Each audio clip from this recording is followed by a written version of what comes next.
Thousands of pilgrims made the journey here to worship, and 700 years later, they still do. People come here to the 11 churches of Lalibela from all over Ethiopia and beyond.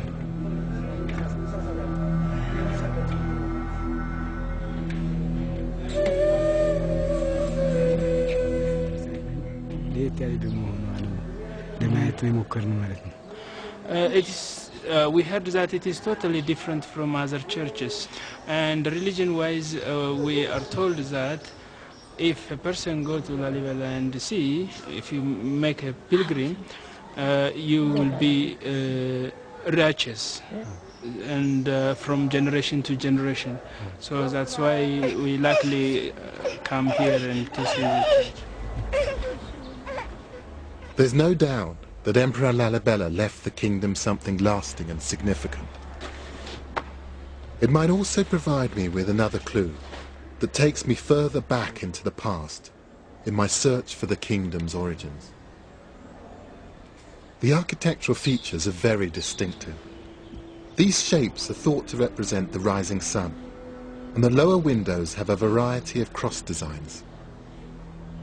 It's a double cross so that you can actually see it both as a cross and then also extruded. And then at the very top is this shape that you see everywhere.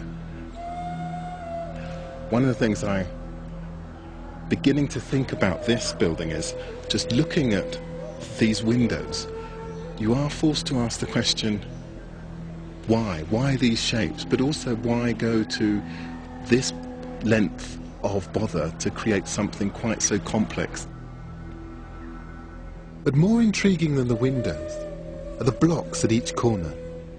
They look almost like beams, but the way these churches have been created means that they're architecturally unnecessary. This building is completely made from solid rock, so there will be no need to have any supporting structures inside it. And yet it has some of those sorts of supports running all the way along the length of this building. The use of apparently structural features as pure decoration tells me that they've been copied from buildings that already existed. Architectural quotations, if you like. It also suggests that those earlier buildings may have been important to the people who built Lalibela.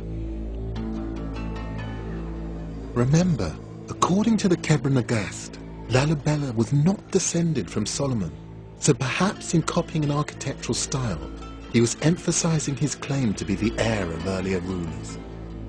Maybe in this architecture lies Lalibela's claim to royal legitimacy, to biblical descent, and to greatness. But I don't know how old the buildings that inspired Lalibela might be, or whether they lead to a connection between the kingdom and Solomon and Sheba.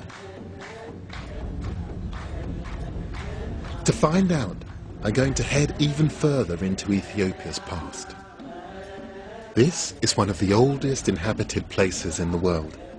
Archaeologists have discovered signs of the earliest human development here from over 4 million years ago. Even things that appear recent are ancient. These terraces in Tigray province are believed to have been ploughed for 3,000 years.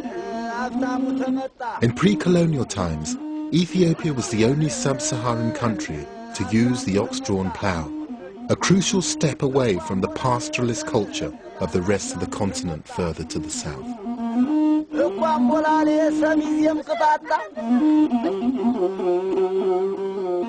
The terraces rise from the bottom of the valleys to the mountain peaks, and they all have to be ploughed in time for the rains in a few weeks' time. I want to try my hand at a 3,000-year-old skill. I'm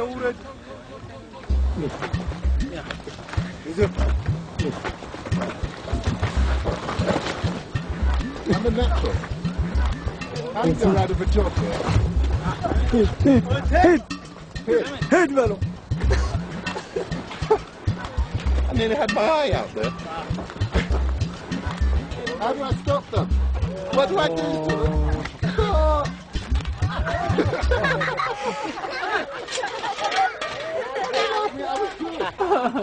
There is a serious point to all of this. And it's that this method of agriculture was unique to these highlands, and it doesn't appear to have spread quickly to surrounding areas. It underlines the isolation and separateness of life here. It's hard work.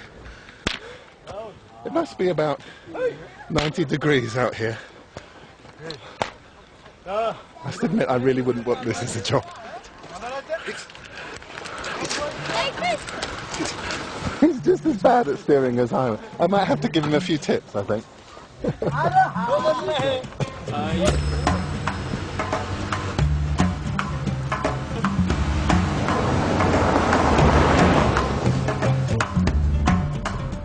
We're 10,000 feet above sea level here,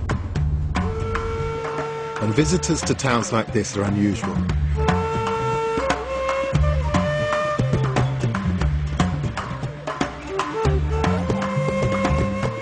I wonder whether isolation like this is why Ethiopia's traditions seem to have lasted so long. They could develop independently and free from outside interference.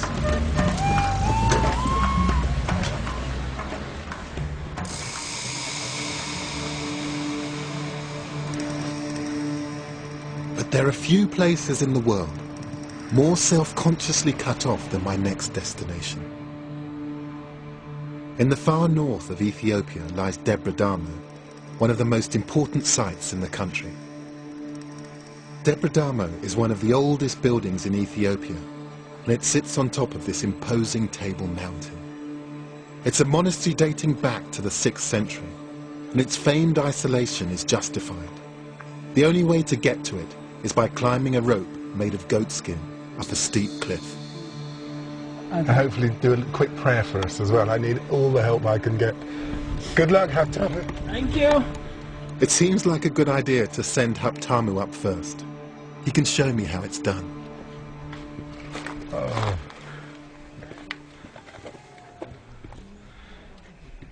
Oh. No, he's fine. Well done, Haptamu. Okay, let's get this safety on. This has worked for thousands of years.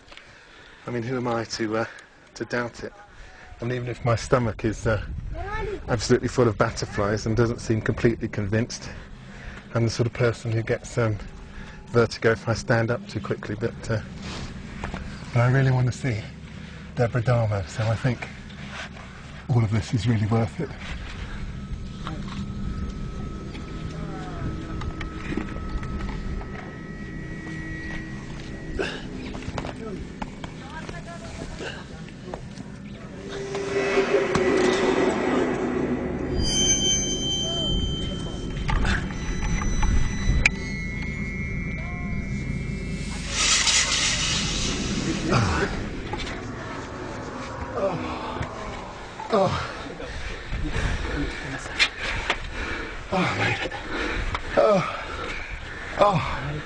That probably wasn't very dignified, but I don't care.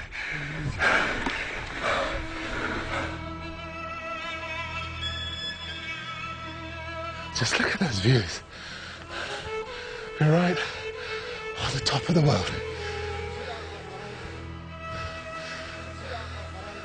Coming up here, getting up here, I wouldn't have missed this for the world.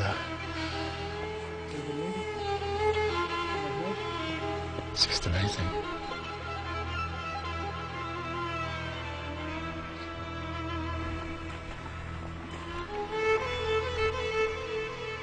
When the monastery was first established, it's believed that up to 1,000 monks lived up here. Today there are around 300. It's said to be one of the oldest permanently occupied Christian communities in the world, and it's at least 500 years older than Lalibela. It was built thanks to another Ethiopian emperor, Gabra Mescal. He ordered the construction of a colossal ramp to help get building materials up onto the plateau. Once the monastery was completed, the ramp was demolished and Debre Damo was isolated once more. And the monks continue to take their separation seriously. So they don't allow women up here, is that right? That's right. No women.